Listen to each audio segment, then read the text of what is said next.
ആദ്യം തന്നെ ഒരു കാര്യം പറയാം. വളരെ വളരെ സങ്കടപ്പെട്ട വാർത്തയാണ്. രേണുസുതിയുടെ ചേച്ചി ചില കാര്യങ്ങൾ പറയുന്നുണ്ട്. അതായത് ഡോക്ടർമാർ രേണുവിനോടൊന്നും പറഞ്ഞിട്ടില്ല, എന്നാൽ ചേച്ചിയോടാണ് സംസാരിക്കുന്നത്. രേണുവിനോട് പറയണ്ട എന്ന് പറഞ്ഞ ചില കാര്യങ്ങൾ ചേച്ചിയോട് പറയുന്നുണ്ട്. ചേച്ചി കരഞ്ഞുകൊണ്ട് ആ കാര്യങ്ങൾ പറയുന്നുണ്ട്. അത് ഞാൻ വെച്ചു തരാം. ഓക്കെ, പൊന്നുമനുഷ്യന്മാരെ, നമ്മുടെ രേണുസുതിയുടെ അവസ്ഥ വളരെ വളരെ ഗുരുതരമാണ്. ദൈവം എത്രയും പെട്ടെന്ന് രേണുവിന് ആ ഒരു രോഗം എന്നേക്കുമായിട്ട് മാറ്റി കൊടുക്കട്ടെ എന്ന് ഞാൻ ദൈവത്തോട് പ്രാർത്ഥിക്കുകയാണ്. എത്ര വർഷം ഞാൻ പോകുമെന്നറിയില്ല. എത്ര വർഷം പോയാലും എൻ്റെ ഋതപ്പന് വേണ്ടിയിട്ട് നിങ്ങൾ പ്രാർത്ഥിക്കുക.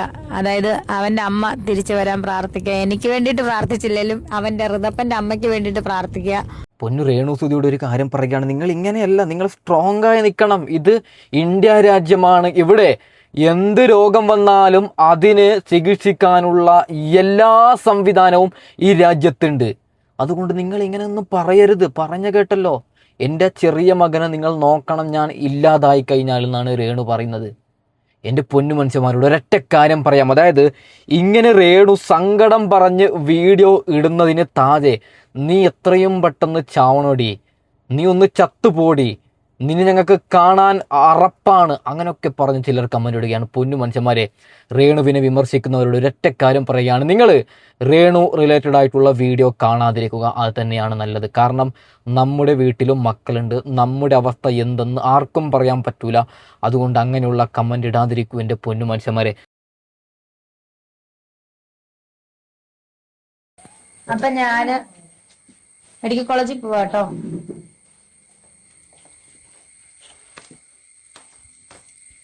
എന്റെ കാർ അവിടെ റെഡി ആയിട്ടിരിപ്പുണ്ട്.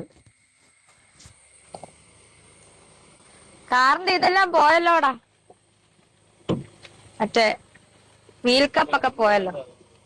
ഇന്നലെ പോയോ? ടാറ്റാ.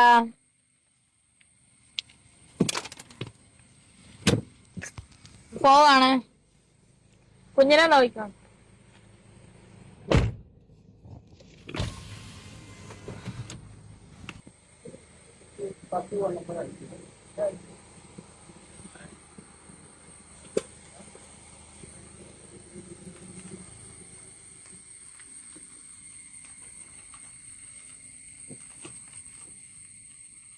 ഞാൻ സത്യം പറഞ്ഞ ഇന്നലെ കീമോ സ്റ്റാർട്ട് ചെയ്യാൻ വേണ്ടിയിട്ട് പോയതാണ്. പക്ഷെ ഇന്നലെ എനിക്ക് ക്ലിപ്പ് ഇടാനുണ്ടായിരുന്നു.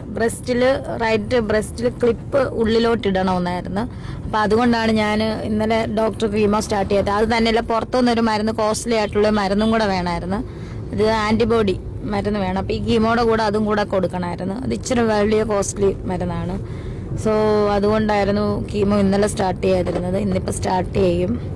ചുറ്റുമുള്ള എല്ലാവരുടെയും പ്രാർത്ഥന ഉള്ളതുകൊണ്ട് മാത്രമാണ് ഞാനിപ്പോൾ ഇപ്പോഴും നിലനിൽക്കുന്നത്.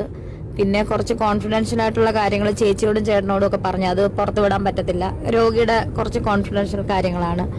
അത് എന്നോട് പോലും പറഞ്ഞില്ല. സോ അതുകൊണ്ട് എല്ലാവരും പ്രാർത്ഥിക്കണം. എൻ്റെ കണ്ടീഷൻ കുറച്ച് ഇതാണ്. സോ ഇങ്ങനെ ഇരിക്കുന്നതേ ഉള്ളൂ. കാരണം എവിടെ നിന്നോ കിട്ടിയ ഒരു ധൈര്യം, പണ്ടേ ഉള്ളൊരു ധൈര്യത്തോടു കൂടിയാണ് ഞാൻ നിൽക്കുന്നത്. അപ്പം എന്നെപ്പോലെ എന്തെങ്കിലും രോഗികളായിട്ടുള്ളവർ മനപ്രയാസപ്പെടേണ്ട. നിങ്ങൾ ഹോസ്പിറ്റലിൽ കാണിക്കുക, ചികിത്സയുണ്ട്. എന്തിനും ഒരു ചികിത്സ ഇപ്പോഴത്തെ കാലത്ത് ഉള്ളതാണ്. ഞങ്ങളുടെ വീട്ടിൽ വേറെ ആർക്കും കാർ ഓടിക്കാൻ പറ്റത്തില്ല. അതുകൊണ്ട് സച്ച് അറിയത്തില്ല. കാരണം സച്ചുവാണ് ഇതിൻ്റെ സാരഥി. എൻ്റെ അവൻ ഷൂട്ടിനും എന്നെ ഹാപ്പി ആയിട്ട് കൊണ്ടുപോയി. ഇപ്പം അവൻ ഇച്ചിരി വരുന്ന സങ്കടത്തോടു കൂടെയാണ്, അസുഖമായതുകൊണ്ട്. പിന്നെ പിന്നെ എന്നെ നിയന്ത്രിക്കുന്നത് അറിയാലോ, കരീഷ്മ എപ്പോഴും വിളിക്കും, എന്നും വിളിക്കും. എന്നെ മാത്രമല്ല വിളിക്കുന്നത്, എന്നെ നോക്കണമെന്ന് പറഞ്ഞ എൻ്റെ വീട്ടുകാരെ എല്ലാ, ചേച്ചിനെ വിളിക്കും, ചേട്ടാപ്പിനെ വിളിക്കും, വിളിച്ചെല്ലാത്തിനെയും ഓടിക്കും. ആരെങ്കിലും വിസിറ്റേഴ്സ് ഉണ്ടെങ്കിൽ ഓടിക്കുള്ളൂ. അതുപോലെ എന്നെ കെയർ ചെയ്ത് നോക്കുവാണ്. ഇത് മെഡിക്കൽ കോളേജ് എത്തി, ഗവൺമെൻറ് മെഡിക്കൽ കോളേജ് കോട്ടയം. അപ്പോൾ ഇവിടെയാണ് എൻ്റെ ചികിത്സ. ഇവിടെയാണ് ഞാൻ ഇനി എൻ്റെ തറവാടായിട്ട് കാണുന്നത്. സോ എത്ര വർഷം ഞാൻ പോകുമെന്നറിയില്ല. എത്ര വർഷം പോയാലും എൻ്റെ ഋതപ്പന് വേണ്ടിയിട്ട് നിങ്ങൾ പ്രാർത്ഥിക്കുക. അതായത് അവൻ്റെ അമ്മ തിരിച്ചു വരാൻ പ്രാർത്ഥിക്കുക. എനിക്ക് വേണ്ടിയിട്ട് പ്രാർത്ഥിച്ചില്ലെങ്കിലും അവൻ്റെ ഋതപ്പൻ്റെ അമ്മയ്ക്ക് വേണ്ടിയിട്ട് പ്രാർത്ഥിക്കുക. എന്നോട് ശത്രുത ഉള്ളവരുണ്ടാകും. ഞാനൊരു തെറ്റിനും ആരുടെ അടുത്തും വന്നിട്ടുമില്ല, വരത്തുമില്ല. So like, share, subscribe. കൂടുതലൊന്നും പറയുന്നില്ല, ചികിത്സയ്ക്ക് പോവാണ്. ഹാപ്പി. എന്നെ പറ്റുന്ന രീതിയിൽ ഞാൻ എൻ്റെ അപ്ഡേഷൻസ് തരാം.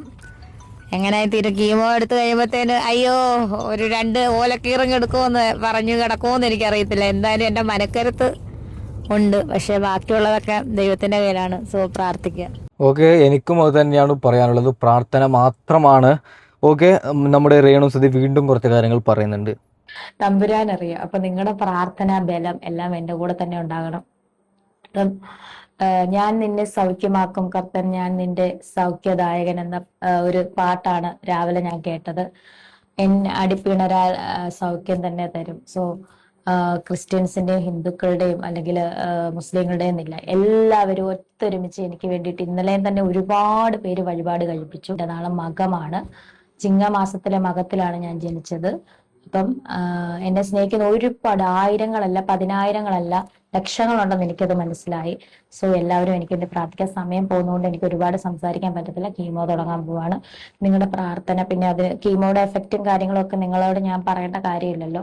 സോ ഋതപ്പനുണ്ട്, ഋതപ്പനെ ഓർത്ത് നിങ്ങൾ പ്രാർത്ഥിക്കുക. ഞാൻ അഹങ്കാരിയായിരിക്കാം, ഞാൻ അങ്ങനെ ആയിരിക്കാം എന്നൊക്കെ പറയുന്ന കമന്റ് ഉണ്ട്. പക്ഷെ അതൊന്നും നിങ്ങൾ വിലക്കെടുക്കാതെ നിങ്ങൾ എൻ്റെ ഋതപ്പൻ, അവൻ കുഞ്ഞാണ്, അവന് നല്ല വിഷമമുണ്ട്, എനിക്ക് അസുഖമാണെന്ന് അറിഞ്ഞ് അവന് നല്ല വിഷമമുണ്ട്, അവൻ പൊട്ടിക്കരയുന്നുണ്ട്. പക്ഷെ എന്ത് ചെയ്യാൻ പറ്റും, നമ്മൾ അസുഖത്തെ നേരിടാനല്ലേ പറ്റത്തുള്ളൂ. സോ എല്ലാവരുടെയും പ്രാർത്ഥന പ്രതീക്ഷിക്കുന്നു. ഫസ്റ്റ് കീമോ ആണ്.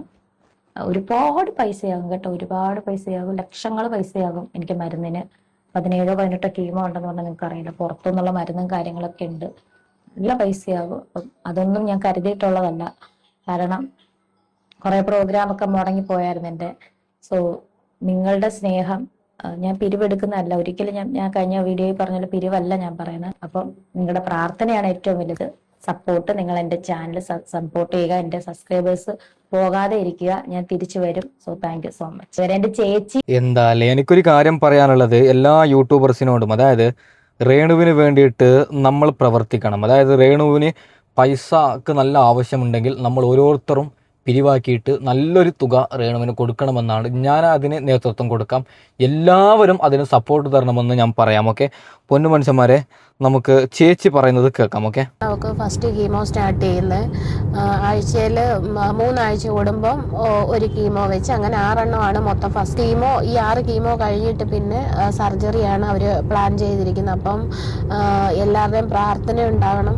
നിങ്ങളുടെ ഓരോരുത്തരെയും പ്രാർത്ഥനയാണ് അവർക്ക് ഇതുവരെ പോകാനുള്ള ധൈര്യം കൊടുത്തത്. അതായത് ചേച്ചിക്ക് പറയാനുള്ളത് ഇതാണ്, എത്രയും പെട്ടെന്ന് എന്താ പറയാ അല്ലേ, കുറേ പേര് ആഘോഷിക്കുകയാണ് രേണു അങ്ങനെ രേണു ഇങ്ങനെയെന്നൊക്കെ. ഞാൻ വലിയ പുണ്യാളനൊന്നുമല്ല, രേണുവിനെ അന്ന് വിമർശിച്ചിട്ടുണ്ട്. പക്ഷേ ഒരാൾക്കൊരു അപകടം വരുമ്പോൾ നമ്മൾ അവരുടെ കൂടെ നിൽക്കണം പൊന്നു മനുഷ്യന്മാരെ. ഓക്കെ, രേണു ഏറ്റവും അവസാനമായിട്ട് ചില കാര്യങ്ങൾ പറയുന്നുണ്ട്, നമുക്കത് കേട്ടിട്ട് വീഡിയോ മൈൻഡപ്പ് ചെയ്യാം. Guys, welcome back to my YouTube channel. ഞാൻ ഇന്ന് ഇവിടെ പൊട്ടൊക്കെ തൊട്ട് സുന്ദരിയായിട്ട് എവിടെയാ പോകുന്നതെന്ന് അറിയാവോ? കല്യാണത്തിനൊന്നുമല്ല പോകുന്നത്. ഇതാണ് നമ്മുടെ കീമോ സ്റ്റാർട്ട് ചെയ്യാൻ പോവാണ്. എൻ്റെ ഫസ്റ്റ് കീമോ സ്റ്റാർട്ട് ചെയ്യാൻ പോവാണ്. എനിക്ക് ഡോക്ടർ പറഞ്ഞതനുസരിച്ച് കുറേ കീമോ ഉണ്ടെന്ന് തോന്നുന്നു. എന്നോട് പുറത്ത് വെക്കാൻ പറഞ്ഞിട്ട് എൻ്റെ ചേച്ചിയോടും ചേട്ടാപ്പിയോടുമാണ് ഡോക്ടർ കോൺഫിഡൻഷ്യൽ ആയിട്ട് കുറെ കാര്യങ്ങളൊക്കെ സംസാരിച്ച്. അവരതൊന്നും എന്നോട് പറഞ്ഞില്ല.